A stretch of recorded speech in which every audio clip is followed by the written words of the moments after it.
Good take or deep reach? What's up? It's Dan Riccio and Randip Janda, and this is Good Take or Deep Reach. Each week we will take one of the trending topics, a couple of the trending topics around the hockey world, and debate if it will happen, if it's a good take, or if it's not a deep reach, as we like to call it. And this week, Randip, we start with Auston Matthews and his incredible goal-scoring prowess for this year. 50-50. Can he do it?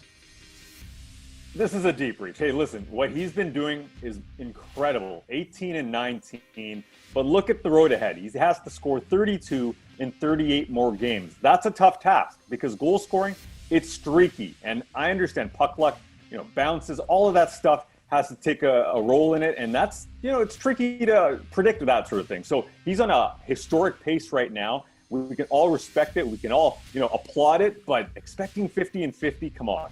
We know goal scoring is a luck game, and 23% shooting percentage. Can you maintain that? That ain't gonna happen. Who let in the fun police here? We've got the North Division. We've got so much going on this year. Of course, it's a weird season. I think you can kind of throw the numbers out the window here and maybe allow for an unprecedented season in the salary cap era. The last time we've seen anything close to this, I guess Brett Hull did it in the early 90s. You had McGillney and Solani go for 76 and 92, 93. That would be sort of the pace that he's got to go on for the rest of the season if he's going to make it there. And I just see a player right now that is feeling it. His shot is as good as any in the league right now. I've been saying this for years to you, Randip. He is the best 5-on-5 goal scorer in the league right now and has been for a while over Alexander Ovechkin. Maybe David Pastrnak is the only other one. But for Matthews, this isn't really about the numbers because we are in an unprecedented season. We've got Canadian teams, bad goalies, bad defenses.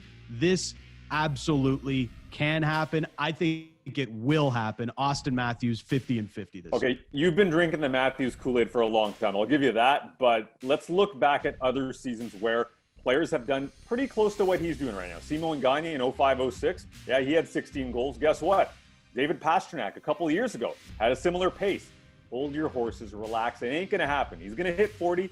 He's not hitting 50-50. That's just crazy. That's wild talk. And listen, while we're talking about awesome paces and historic paces, I got a good take or deep reach for you as well. Connor McDavid, 100 points in 56 games.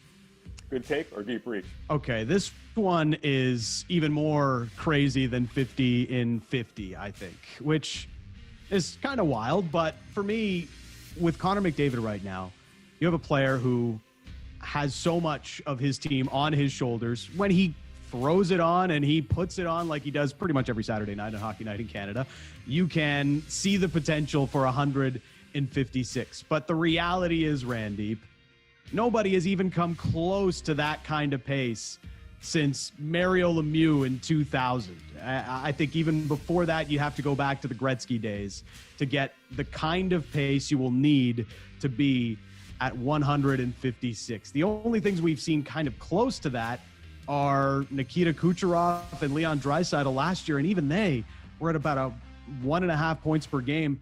Wouldn't have gotten close to 156. So as good as McDavid is, this ain't happening. 156 won't do it. No, this is a good take. Your first mistake was comparing Connor McDavid to humans. He's a machine. He's going to be able to hit this. And listen, he's at that 1.85 points per game right now. In order to hit this, he'd have to stay at 1.79. And the beauty of Connor McDavid is that he might go scoreless for one game, maybe two, but he can score 4 or 5 against you just like that. And that's why this is a guy that, with that power play running the way it's running right now, top 10 in the league, and guess what? It's probably going to be number maybe 1 to 5 in a pretty short order here. He will be able to hit this. They are functioning at all levels in Edmonton right now. They might not be able to stop goals all that much, but he's going to be able to score. And you know what they got on the schedule? They got the Ottawa Senators 5 games still to go. They played them 4 times. They got another 5 games against the Ottawa Senators. They play the Canucks, who are not exactly well defensively. And it's much easier to score points when you're Connor McDavid than it is to score goals than Auston Matthews. This is an easy good take for me. Connor McDavid, you make that bet because he's not human. He's a machine. So he's got 13 games against the Canucks and the Senators left. What is he going to have to put up? Like 25 points in those 13 games. Look, the Randip, I know you want to see this, and you're a big time McDavid guy. That's cool. You love watching him on the power play. I know. And it's good to think about it, but this is something that we see every single year as well. And Matthews is going to run into this trouble too. Don't get me wrong. But the referees put their whistles in the pocket, and the star players are going to have to run through and get through a lot more than they normally do over the course of the early parts of the season. Difference between Matthews and McDavid, Leafs are going to the playoffs. They already know it. While Edmonton, they might be fighting for their lives because they don't have a lot beyond McDavid and Draisaitl, as we know.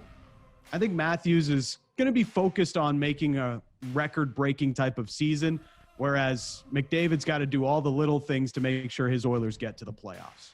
Okay, but the Edmonton Oilers are Connor McDavid and Leon Draisaitl. They only make it if those guys score. Therefore, those guys are going to need to score. It's the secondary scoring that's a problem in Edmonton, not the primary scoring. McDavid's going to get to 100. You hit us up and let us know what you think. Is it a good take or is it a deep reach? Like, subscribe, and comment below. We'll catch you next time on Good Take or Deep Reach on Sportsnet.